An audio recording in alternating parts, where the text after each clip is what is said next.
नमस्कार। मैं रमेश घोलप, कोडरमा उपायुक्त, आप सभी लोगों के साथ वर्तमान में कोडरमा जिले में कोरोना के केसेस की जो स्थिति है उसमें सरकार के दिशा निर्देश के आलोक में हम लोगों ने इस स्थिति से निपटने के लिए लोगों को सही से ट्रीटमेंट मिले, इसके लिए हम लोगों ने क्या क्या तैयारी की है। इस स्थिति से अगर हम लोगों को बाहर निकलना है तो यहाँ की जनता से प्रशासन को क्या अपेक्षाएं हैं, इन सारे बिंदुओं को लेके आज इस फेसबुक लाइव के माध्यम से आपके साथ मैं जुड़ा हूं। पिछले 2-3 सप्ताह से हम लोग देख रहे हैं कि पूरे देश में, हमारे झारखंड राज्य में और कोडरमा में भी कोरोना का संक्रमण जिस गति से बढ़ा है, हमको लगता है कि उससे बाहर निकलने के लिए हम लोगों को अधिक गंभीर होने की आवश्यकता है। कोरोना के परिप्रेक्ष्य में हमारे डिस्ट्रिक्ट के कुछ आंकड़े मैं आप लोगों को बताना चाहता हूं। अभी हम लोगों ने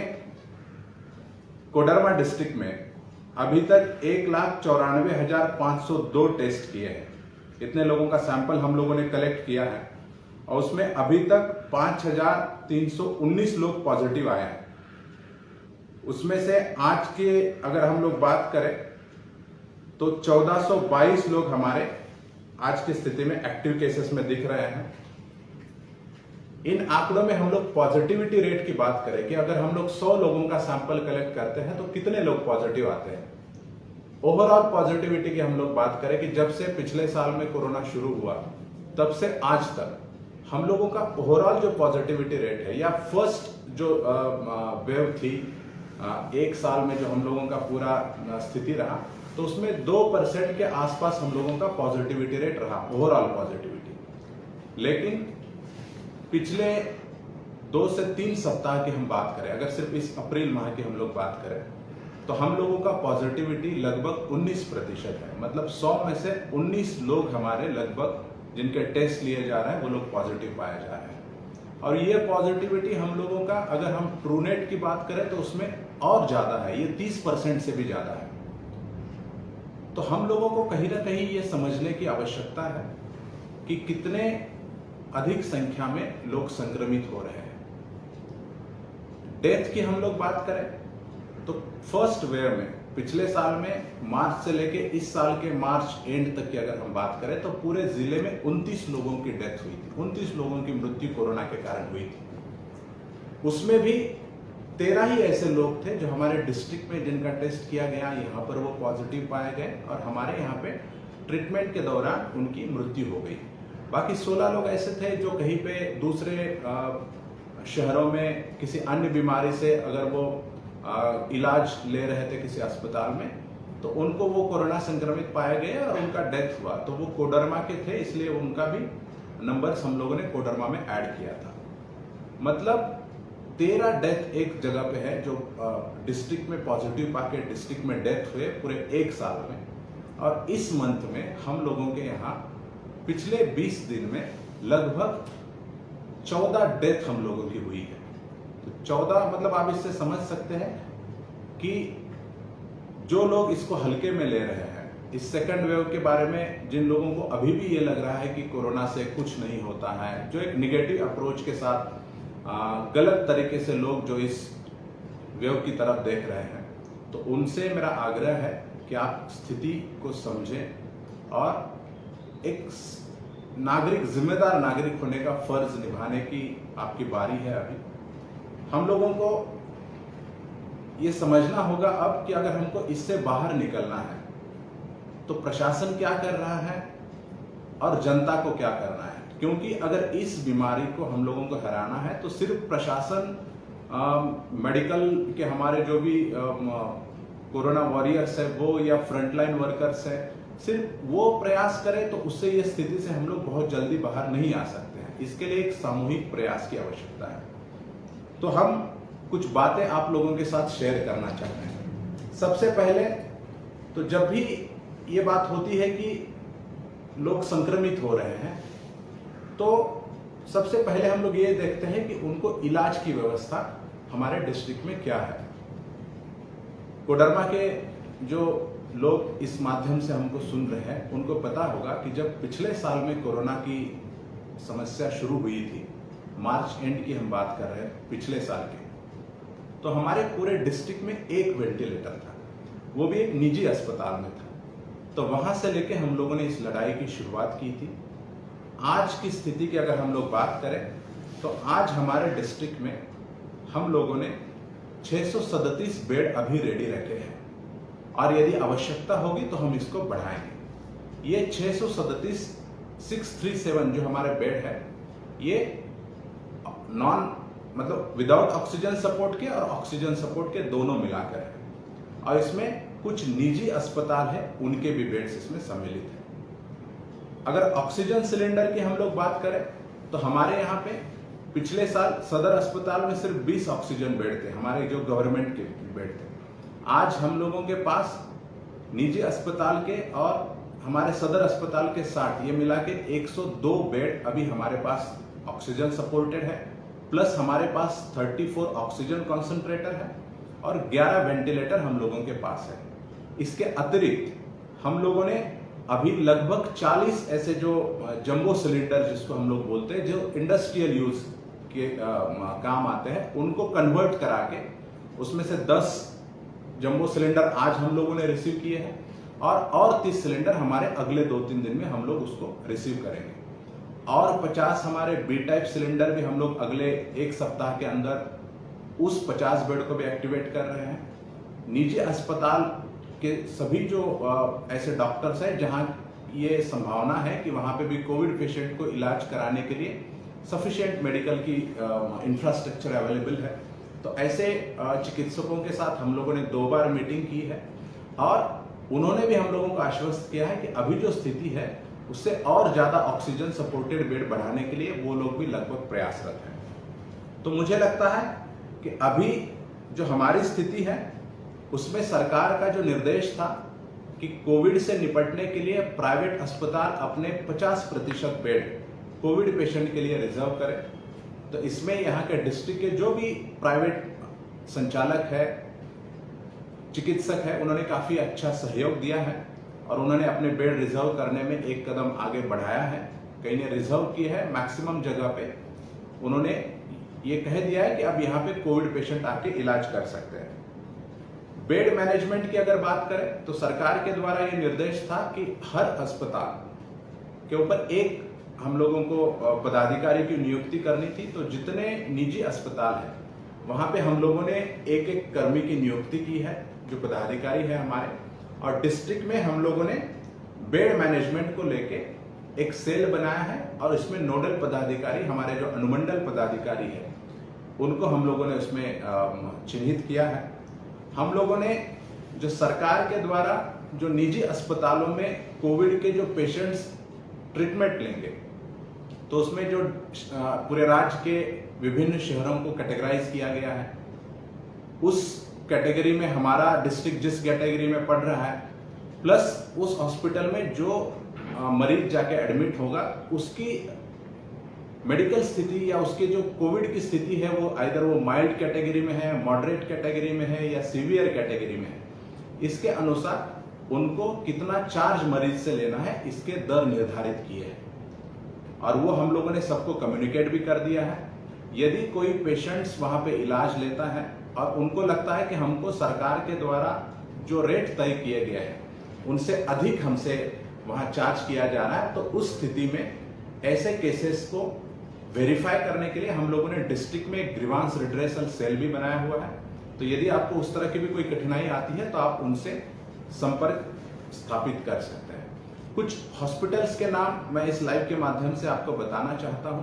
कि आप संक्रमित होने के उपरांत हम लोग सरकारी व्यवस्था भी हम आपके लिए बेहतरीन देने का प्रयास कर रहे हैं। इसके अतिरिक्त भी अगर आपको लगता है कि हम निजी अस्पतालों में भर्ती होकर हमारा इलाज कराना चाहते हैं तो उसमें हमारे डिस्ट्रिक्ट में होली फैमिली हॉस्पिटल है,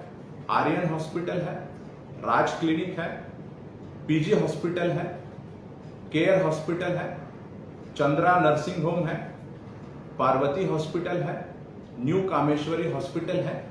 इन सारे अस्पतालों में ये सुविधा अभी कोविड ट्रीटमेंट की अवेलेबल है। और कुछ जो हॉस्पिटल्स हैं जहां पे इसकी संभावना है, उनसे भी हम लोग बात कर रहे हैं और आने वाले 2-3 दिन में शेष बचे हुए भी कुछ अस्पतालों में हम लोग ये सुविधा जरूर शुरू करवाएंगे। मैं जो ये निजी अस्पतालों के जो भी संचालक है, उनके जो भी चिकित्सक है, उनसे मेरा आग्रह है, अनुरोध है, क्योंकि पिछले साल हम लोगों ने ये देखा था जब हम लोगों को प्राइवेट हॉस्पिटल को का अधिग्रहण करने की बात आई थी, तो कहीं ना कहीं इनिशियल फेज में पहले 4-5 दिन में जो स्टाफ होता है उनमें कहीं ना कहीं थोड़ा सा रेजिस्टेंस होता है कि जब वो कोविड हॉस्पिटल डिक्लेयर हो जाता है तो उनको थोड़ा सा मोटिवेट करने की आवश्यकता है। तो मुझे पूरा भरोसा है, क्योंकि सिचुएशन नॉर्मल नहीं है, तो इस तरह की स्थिति में आपका परफॉर्मेंस भी हम लोग एक्सपेक्ट करते हैं कि नॉर्मल से और बेहतर होना चाहिए। तो आप लोग उनको मोटिवेट कराएंगे और हर हाल में आपके हॉस्पिटल में 50% बेड, जिस पे आप लोगों ने सहमति दर्शाई है, वो पूरे इस कोरोना काल में फंक्शनल रहे, वहां लोगों का अच्छे तरीके से इलाज हो,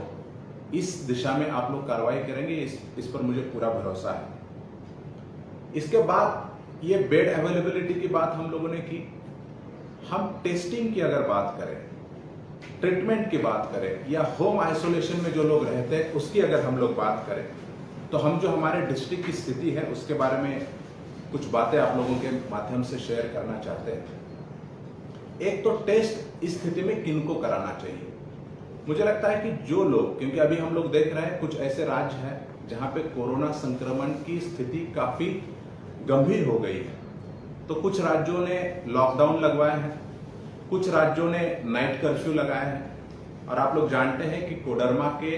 कई सारे लोग जो हमारे श्रमिक हैं वो इन राज्यों में काम के लिए जाते हैं। तो पिछले कुछ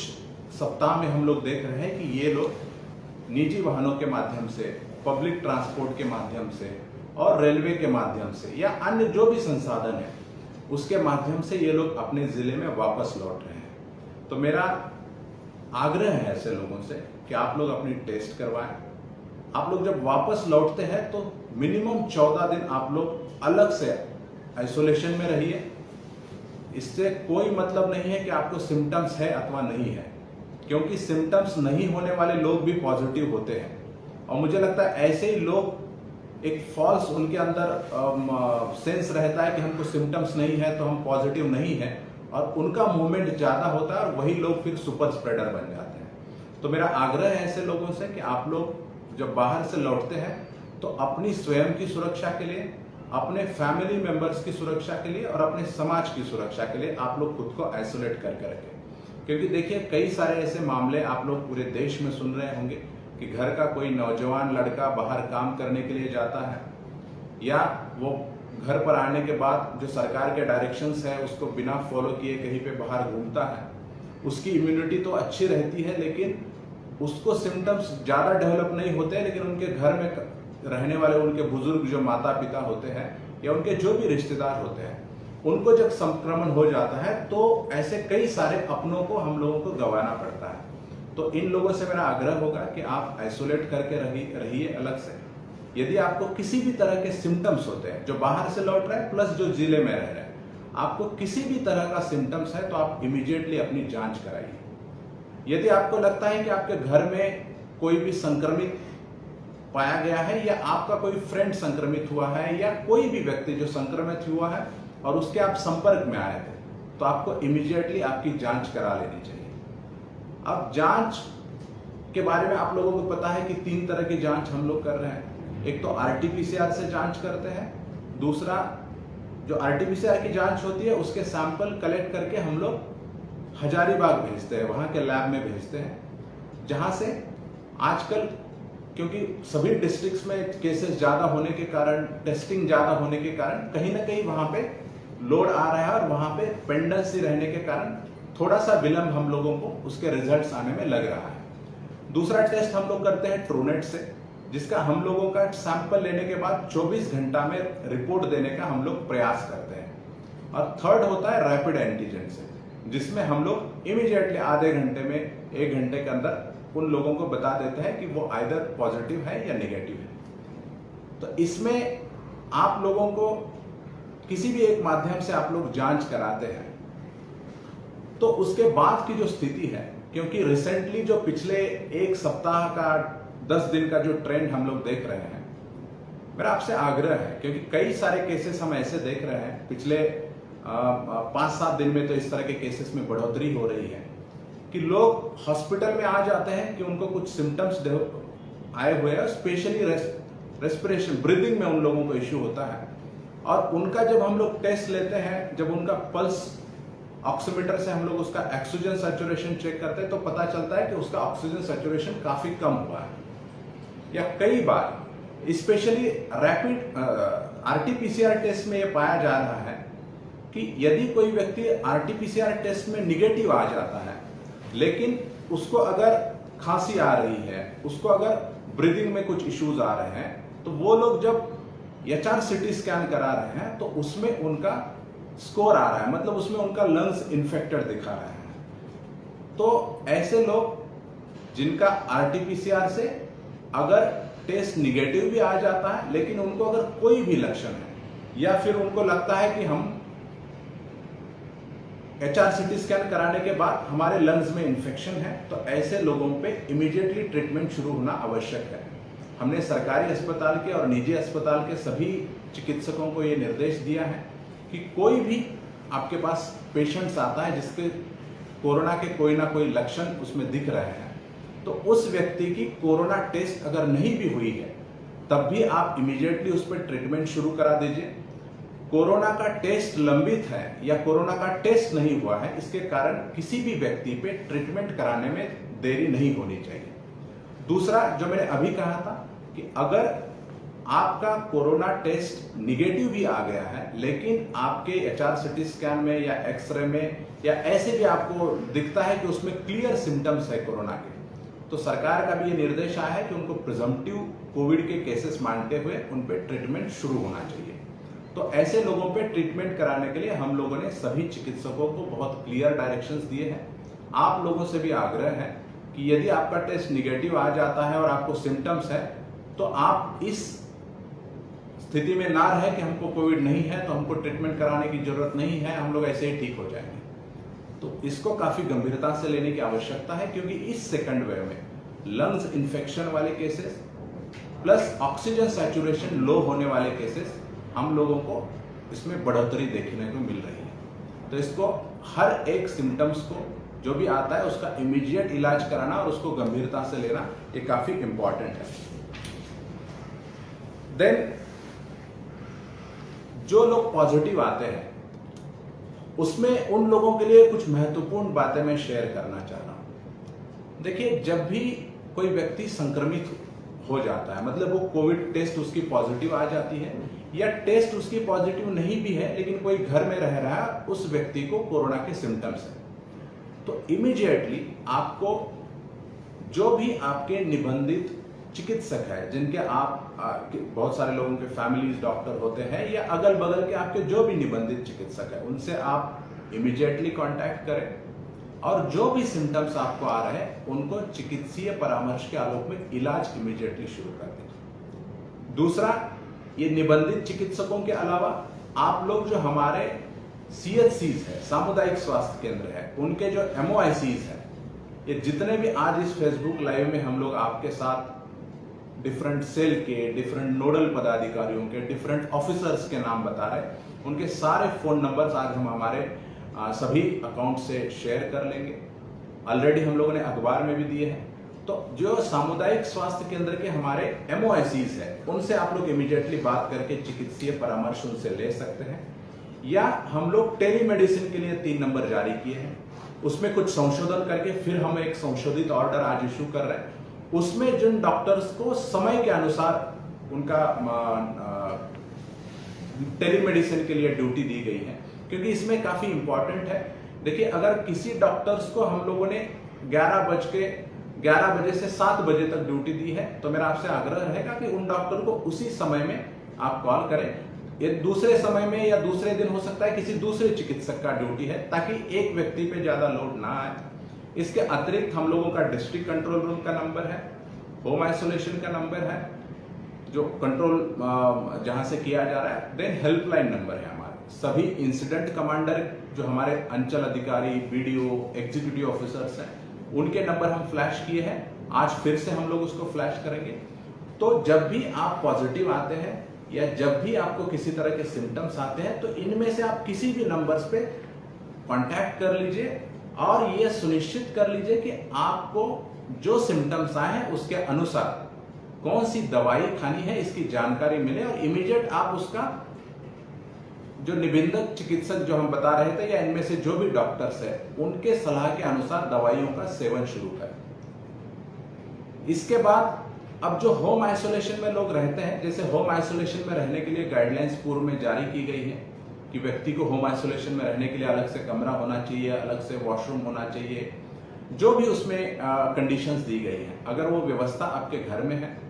तो पॉजिटिव आने के बाद इमीडिएटली पैनिक ना हो आप लोग। देखिए, सभी व्यक्ति को हॉस्पिटलाइज होने की आवश्यकता नहीं है। माइल्ड सिम्टम्स वाले और मॉडरेट सिम्टम्स वाले मैक्सिमम लोग होम आइसोलेशन में रह के चिकित्सीय परामर्श में दवाइयां खा के ठीक हो रहे हैं, लेकिन इसमें हम लोगों को थोड़ा सा सजग रहने की आवश्यकता है। यह मैं इसलिए बता रहा हूं क्योंकि विगत दिनों में जो भी हमारे यहाँ पे 10, 12, 13 जो भी डेथ हुए हैं, तो उसका मेन रीजन है कि जो भी पॉजिटिव व्यक्ति जब हॉस्पिटल में आ रहा है, हमारे डेडिकेटेड कोविड हेल्थ सेंटर में या सदर हॉस्पिटल में आता है कि हम पॉजिटिव आए थे या फिर हम लोगों को पिछले 4-5 दिन से सिम्टम्स थे और अभी हमको सांस लेने में दिक्कत हो रही है, तो ऐसे व्यक्तियों के जब हम ऑक्सीजन सैचुरेशन चेक कर रहे हैं तो दुर्भाग्यपूर्ण है ये बात कि अनफॉर्चुनेटली उन लोगों में से कई लोगों के ऑक्सीजन सैचुरेशन 80 से नीचे गए हैं। कुछ केसेस में तो वो 70-60 के नीचे भी गए हैं। तो ऐसे लोगों को रिकवर होने में काफी कठिनाई हो रही है, बल्कि ऐसे कुछ लोगों की डेथ भी हुई है। तो आपको बहुत ही सावधानी बरतनी होगी जब आप होम आइसोलेशन में हैं। सबसे इंपॉर्टेंट थिंग, अगर आपको सिम्टम्स आए और आप घर में इलाज शुरू करके दवाइयां खा रहे हैं तो आपके पास पल्स ऑक्सीमीटर होना चाहिए। पल्स ऑक्सीमीटर मेडिकल में आजकल अवेलेबल है और उसके साथ थर्मोमीटर जरूर आप लोग रखें। और हर 3 घंटा पे आप लोग, जैसे सुबह 9 बजे, फिर 12 बजे, 3 बजे, 6 बजे, इस तरह से हर 3 घंटा पे आप अपना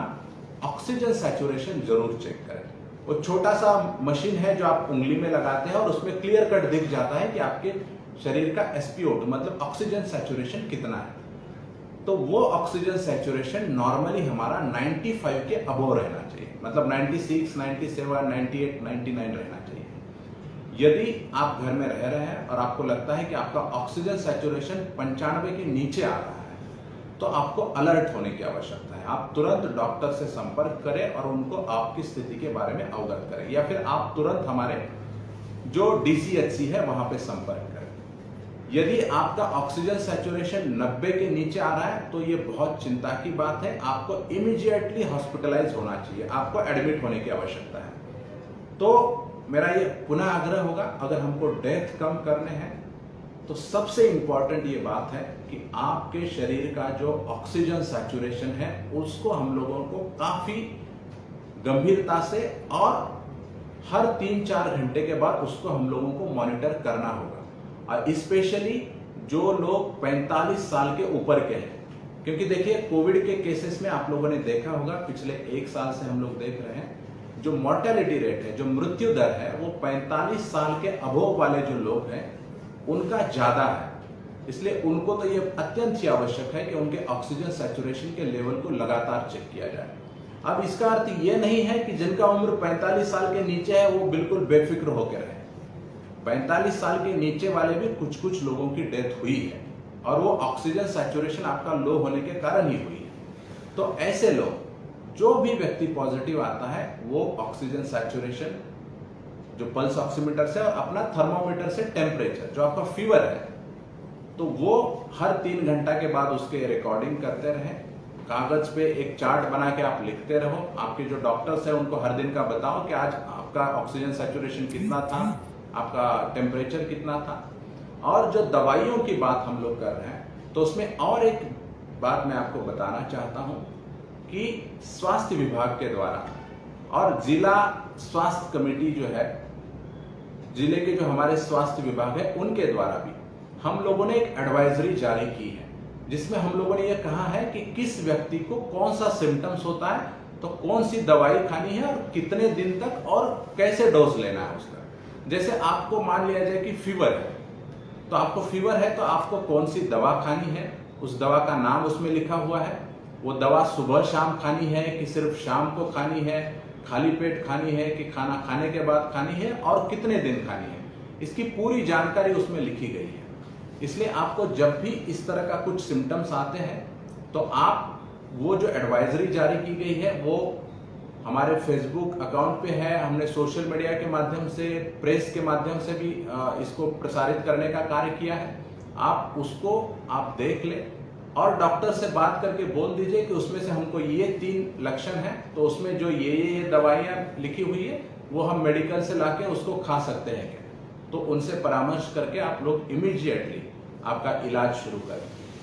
क्योंकि अगर आप कैजुअली लेंगे तो इस बार का जो ये वेरिएंट है या ये जो स्ट्रेन है, ये सेकंड वेव जो है कोरोना का, उसमें हम लोग देख रहे हैं कि काफी कम समय में इसकी जो शरीर पे जो अटैक है वो काफी ज्यादा हो रहा है। मतलब काफी कम समय में लोगों के लंग्स जो है वो काफी ज्यादा इन्फेक्ट हो रहे हैं और इसके कारण काफी दिक्कत हो रही है। क्योंकि हम लोग देखते हैं कि कोई पेशेंट आता है हॉस्पिटल में और उनको जब डॉक्टर हमारे पूछते हैं कि आपको कितने दिन से सिम्टम्स थे, तो लोग बताता है कि हमको 3 दिन से सिम्टम्स है, 4 दिन से सिम्टम्स है। और जब उनका HR CT स्कैन किया जाता है तो पता चलता है कि उसका स्कोर 13, 14, 15 या कभी कभी 15 के ऊपर भी चला जाता है। इसका मतलब उसका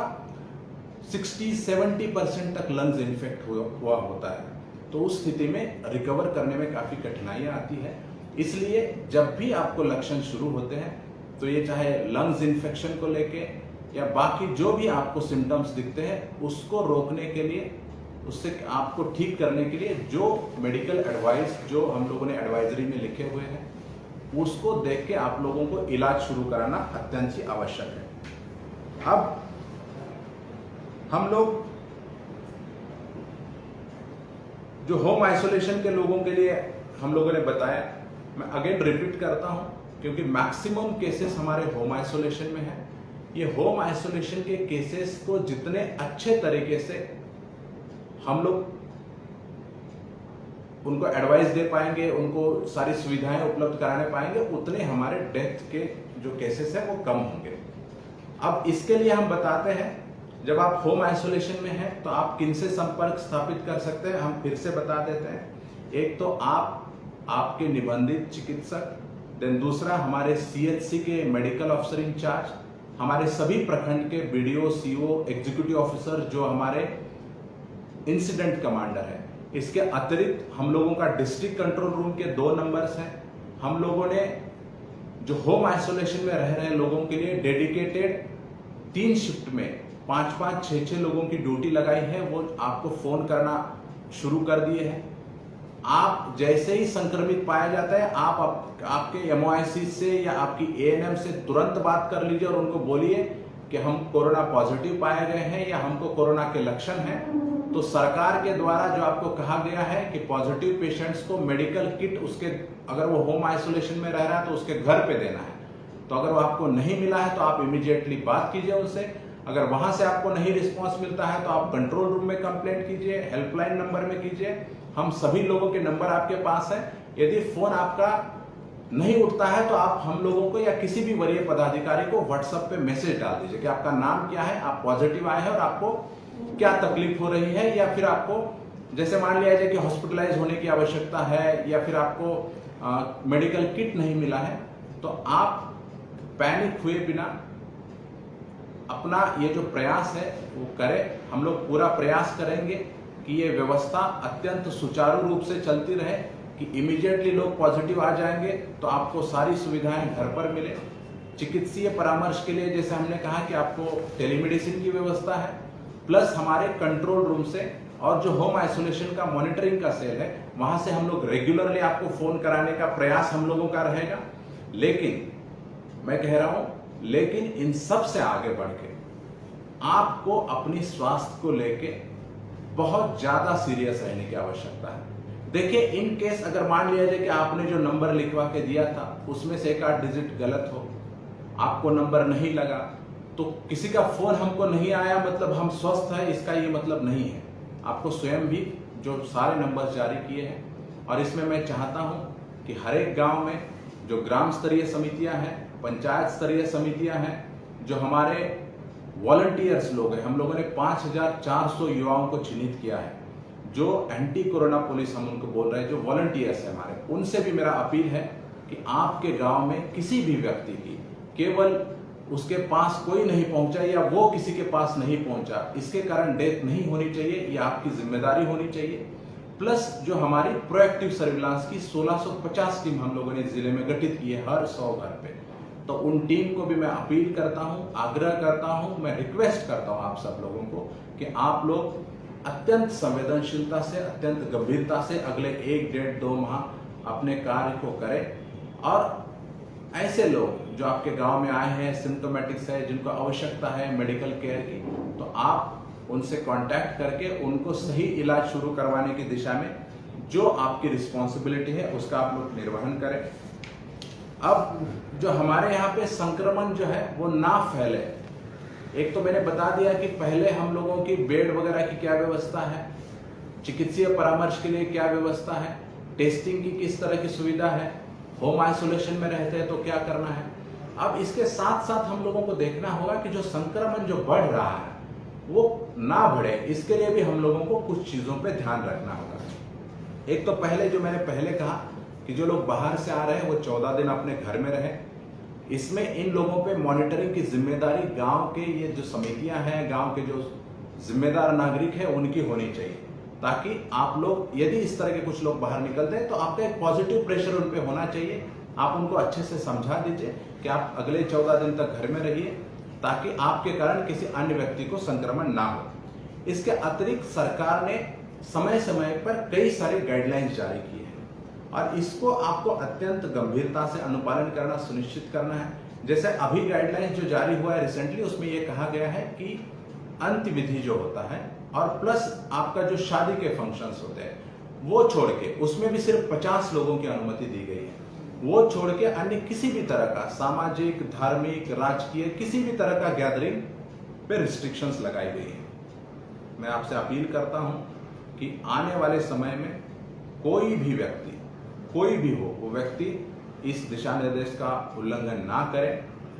2-3 दिन पहले हम लोगों को एक जगह से सूचना मिली थी कि इस तरह का यज्ञ का कहीं पे आयोजन हुआ था, तो हम लोगों ने उसमें जो भी आयोजक थे, उसमें जो भी शामिल लोग थे, उन पे प्राथमिकी दर्ज की है। कुछ शॉप्स जो हम लोगों ने ओपन रखे हैं, देखिए सरकार का हमेशा ये प्रयास रहता है कि इकोनॉमी जो है वो डिस्टर्ब ना हो, इसलिए शॉप्स ओपन रह रहे हैं, लेकिन उनको कई सारे शर्तें दी गई हैं, तो उन शर्तों का अनुपालन आपको सुनिश्चित करना होगा। आप बिना मास्क पहन के बैठे हैं, एट ए टाइम आपके शॉप की जो कैपेसिटी है उसमें आप 10-10, 20-20 लोग अगर अंदर में है, तो ऐसे शॉप्स हम लोगों ने 9-10 बंद भी किए हैं। और हम लोगों ने सभी इंसिडेंट कमांडर, हमारे सभी पुलिस पदाधिकारियों से मीटिंग करके ये स्ट्रिक्ट निर्देश दिया है कि कोई भी अगर इस तरह से वायोलेशन करता है, सरकार की जो गाइडलाइंस है डिजास्टर मैनेजमेंट डिपार्टमेंट की, अनुमंडल पदाधिकारी के द्वारा जो 144 की धारा लगाई गई है, उसके उल्लंघन पाए जाने की स्थिति में हमने ये डायरेक्शन दिया है कि ऐसे व्यक्तियों को चिन्हित करके उन पे डिजास्टर मैनेजमेंट एक्ट और आईपीसी की जो भी सुसंगत धारा है उनके तहत हम लोग प्राथमिकी दर्ज कराएंगे। क्योंकि देखिए पिछले 15 दिन से हम लोग लगातार, मतलब मैं स्वयं से लेके हमारे प्रखंड तक के पदाधिकारी लगातार माइकिंग किया है, हम लोगों ने मास्क के लिए अवेयरनेस का ड्राइव चलाया है, जगह जगह जाके आप लोगों को आगाह किया है कि मास्क पहनिए, सोशल डिस्टेंसिंग बना के रखिए, गैदरिंग मत कीजिए। इसके बावजूद भी अगर जो लोग रिपीटेडली उसका वायोलेशन कर रहे हैं, तो अब हम लोग उसका स्प्रेड रोकने के लिए मजबूर है। हम लोग अब आने वाले समय में सख्ती से ऐसे लोगों पे कार्रवाई करेंगे, क्योंकि कुछ लोगों के बेपरवाही के कारण हम बाकी लोगों की जान को खतरे में डाल नहीं सकते हैं। इसलिए मेरा आपसे अपील है, पिछले 1 साल में आपने काफी सहयोग दिया है प्रशासन को और मुझे पूरा उम्मीद है कि आप लोग अगर सेल्फ डिसिप्लिन होके अगर प्रशासन को सहयोग करेंगे तो इसका स्प्रेड रोकने में हम बहुत हद तक हम लोग कामयाब होंगे। आप लोग बिना वजह से बाहर न निकले, क्योंकि देखिए, हमने एक तरफ से मैंने कहा कि हम लोग 45 साल के ऊपर वाले लोगों का मॉर्टेलिटी रेट ज़्यादा है, वो लोग डेथ ज़्यादा कर रहे हैं, तो उन लोगों को हम लोग आगाह करते कि आप घर में रहिए, आप वैक्सीनेशन ले लीजिए। लेकिन जो 18 साल के ऊपर से 45 साल के बीच वाले जो युवा हैं, जो युवतियां हैं, ये जो लोग हैं, ये वो पॉपुलेशन है जो किसी न किसी काम के लिए हमेशा घर से बाहर निकलता रहता है। तो इन्हीं के कारण ज्यादा स्प्रेड हो रहा है, ये फैक्ट है, हम ये नकार नहीं सकते। तो वो सभी लोग शिक्षित हैं और इन लोगों को भी अभी ये ख्याल रखना होगा, ये जिम्मेदारी लेनी होगी कि हम लोग अपने जो केयरलेस बिहेवियर के कारण हम सुपर स्प्रेडर ना बने। तो आपसे भी मेरा आग्रह है कि आप काम की अगर कोई बहुत इमरजेंसी है तभी बाहर निकलिए। जब भी बाहर निकलते हैं तो जो सरकार की गाइडलाइंस है, जो मास्क पहनना, हाथ धोना, जो सार्वजनिक प्लेसेस है, पब्लिक प्लेसेस है, वहां पे नहीं थूकना, देन समय समय पर हाथ धोना, सैनिटाइजर को यूज करना, 2 गज की दूरी मेंटेन करना, ये सारी चीजों को आप लोग इस पे अमल करें। अब मास्क को लेके भी मैं आपको बताना चाहता हूँ, कई बार हम लोग ये देख रहे हैं कि एक तो लोग मास्क नहीं पहन रहे हैं, अगर पहन भी रहे हैं तो भी गलत तरीके से पहन रहे। देखते हैं हम लोग कि नाक खुला छोड़ा हुआ है या मुंह खुला छोड़ा हुआ है, गले में टांगा हुआ है, और उसमें भी सबसे ज्यादा जो खतरा हम लोगों को लग रहा है कि कई बार हम लोगों को ये लगता है कि हम 5 फ्रेंड्स बैठे हुए हैं, 5 दोस्तों के बीच बैठे हुए, तो हमको लगता है ये तो मेरे क्लोज फ्रेंड्स है, तो वहां पे हम लोग मास्क निकाल देते हैं और बात करते हैं। या फिर हमारे कोई रिश्तेदार आ जाते हैं तो हमको लगता है ये तो हमारा रिश्तेदार है, तो वहां पे हम लोग मास्क निकालते हैं और उनसे बात करते हैं। तो इन्हीं कारण ये जो स्प्रेड है वो बढ़ रहा है, क्योंकि अभी अगर जिस तरह से हम आपको कह रहे हैं कि हम 30% तक लोग पॉजिटिव आ रहे हैं ट्रूनेट में, इसका मतलब आप समझिए कि 10 में से 3 लोग पॉजिटिव निकल रहे हैं। तो जिनको सिम्टम्स नहीं है, ये फैक्ट है कि ऐसे कई लोग बाजार में घूम भी रहे होंगे, वो नहीं आ रहे होंगे टेस्ट करवाने के लिए। तो आपको देखिए, हम लोग तो पिछले 1 साल से और अभी ये पिछले 1 महीने से तो हम लोग ये मान के चल रहे हैं कि हमको मिलने वाला हर एक आदमी पॉजिटिव हो सकता है, या हम खुद भी पॉजिटिव हो सकते हैं, तो हमारे कारण कोई और पॉजिटिव ना हो। इस तरह का सोच लेके हम लोगों को अगले 1, 1.5, 2 माह, जब तक स्थिति नियंत्रण में नहीं आती है, तब तक जो मैक्सिमम प्रिकॉशंस और मैक्सिमम सीरियसनेस जो है वो हम लोगों को स्वीकारने की आवश्यकता है। क्योंकि पिछले साल से 1-1.25 साल में सबसे worst situation, worst in the sense कि सबसे ज्यादा सिंगल डे में पॉजिटिव केसेस जो आ रहे हैं वो अभी आ रहे हैं, सबसे ज्यादा डेथ जो थे वो अभी हो रहे हैं। तो इसको हम लोगों को सबसे ज्यादा केयरफुल रहने का समय भी यही है। तो मैं आप लोगों से पुनः अपील करता हूं कि आप इसको कैजुअली बिल्कुल मत ले ले। जो निगेटिव अप्रोच वाले लोग हैं, जो अपना लॉजिक देते रहते हैं कि नहीं कोरोना तो है नहीं, कोरोना से क्या होता है, बाकी बीमारी से भी तो लोग मरते हैं, ऐसे लोगों के बहकावे में मत आइए। ऐसे लोगों से भी मेरा अनुरोध है कि आप इस तरह से गैर जिम्मेदाराना हरकत मत करिए, क्योंकि जिनके घर में किसी का डेथ हुआ है, जिसने देखा है अपने सामने कि कोई अपना आदमी नजदीक वाला ऑक्सीजन सैचुरेशन डीप होने के कारण मतलब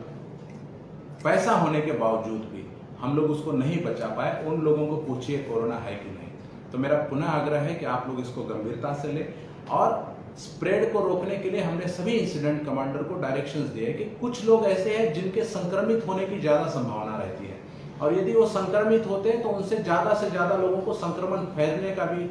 चांसेस रहता है। जैसे फूड की होम डिलीवरी करने वाले लोग हैं, पेट्रोल पंप पे काम करने वाले लोग हैं, मेडिकल शॉप्स में काम करने लोग हैं, सब्जी बेचने वाले लोग हैं,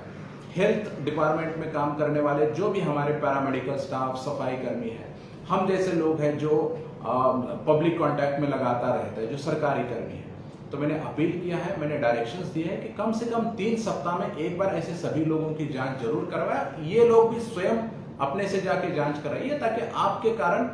ज्यादा से ज्यादा लोगों को संक्रमण बढ़ने की स्थिति नहीं होनी चाहिए। अभी और एक मैं आप सभी लोगों से सहयोग चाहता हूं, मैं अपील करता हूं आप लोगों से, चाहे वो प्रबुद्ध नागरिक हो, चाहे वो एनजीओज के लोग हो, चाहे वो जनप्रतिनिधि हो, चाहे वो युवा साथी हो जो डिफरेंट तरीके से सोसाइटी में अपना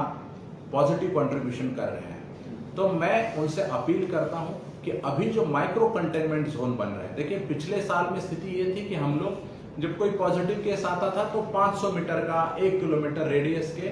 एरिया को हम लोग सील करते थे। तो वहाँ पे ये प्रैक्टिकली पॉसिबल था कि वहाँ पे हम लोगों ने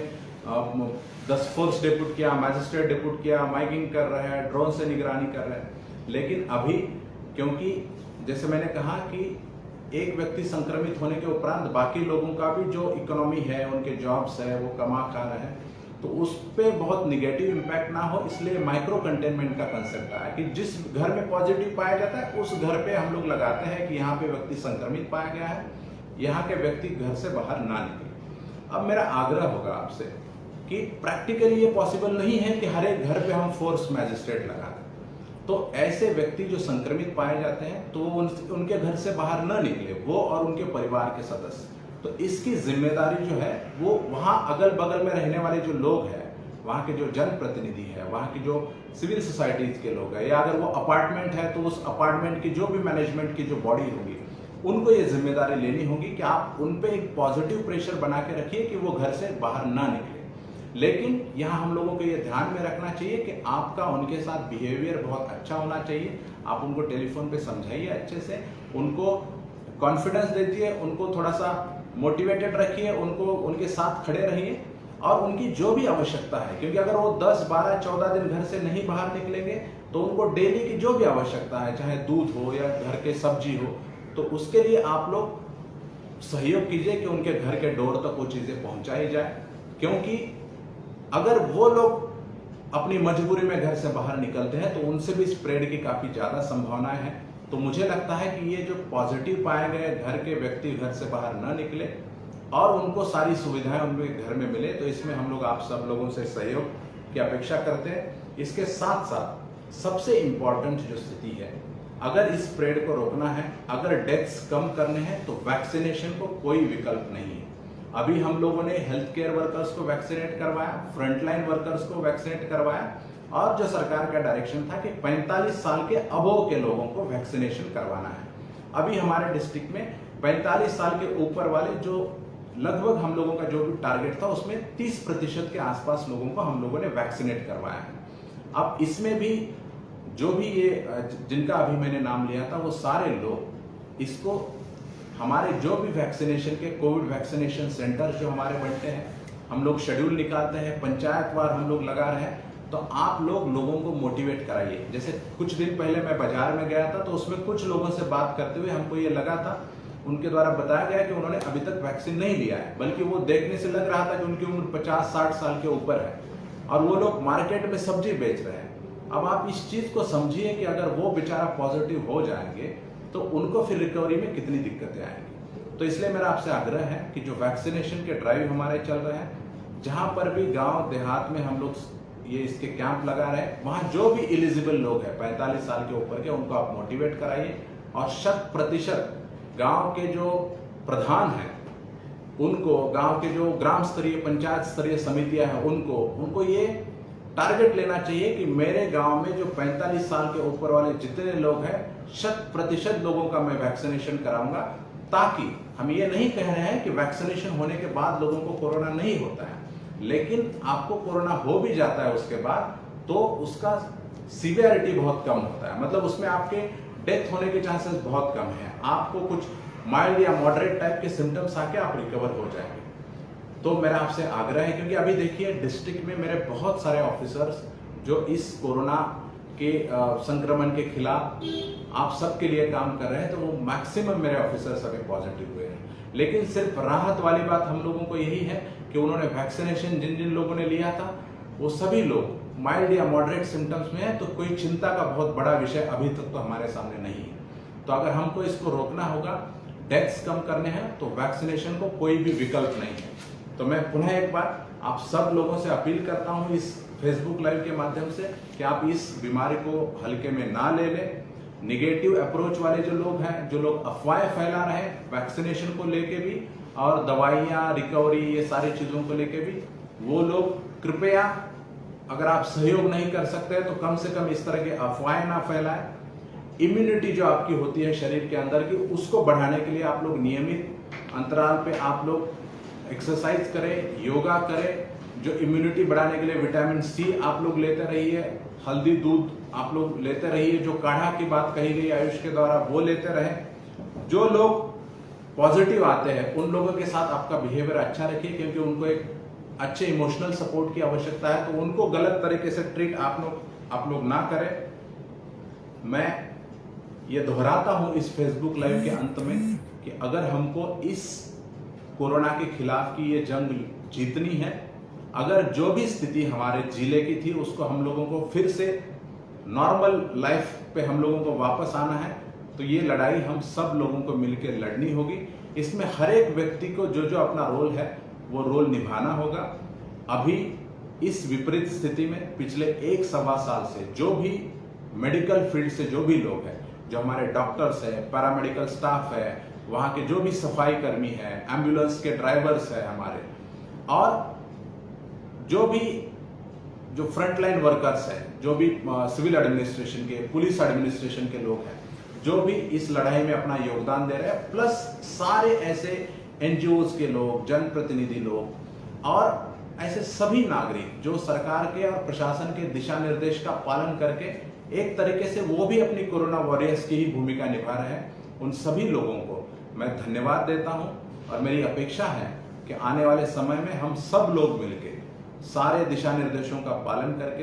प्रशासन को आप लोग सहयोग करेंगे तो जल्द ही हम लोग उस स्थिति पे नियंत्रण हम लोग पा लेंगे। सरकार के द्वारा माननीय मुख्यमंत्री जी, माननीय जो भी स्वास्थ्य मंत्री जी, स्वास्थ्य विभाग, डिजास्टर मैनेजमेंट डिपार्टमेंट, माननीय मुख्य सचिव महोदय, इनके द्वारा समय समय पर इस स्थिति को निपटने के लिए, स्थिति अगर इससे वर्स्ट हो जाती है तो उस समय हमारी तैयारियां कम ना हो, उसको लेके जो भी डायरेक्शंस हम लोगों को आ रहे हैं, हम लोग पूरा प्रयास कर रहे हैं कि उसमें हमारा, क्योंकि वो तो हमारा ड्यूटी है, हम लोग 100% प्रयास करेंगे, हम लोगों के ड्यूटी में हम लोग खरे उतरे। लेकिन आपसे भी हम लोग सहयोग की अपेक्षा करते हैं। यदि आप लोग प्रशासन को सहयोग कीजिएगा तो हम जल्द ही जो ये निराशा की स्थिति है, जो ये चिंता की स्थिति बनी हुई है, इससे बाहर निकलेंगे और हम पूर्व में जो हमारा नॉर्मल रूटीन लाइफ था उस पर लौटेंगे। पुनः एक बार आप सब लोगों के सहयोग की अपेक्षा के साथ, और हम लोग सरकार के निर्देश में आपके जो भी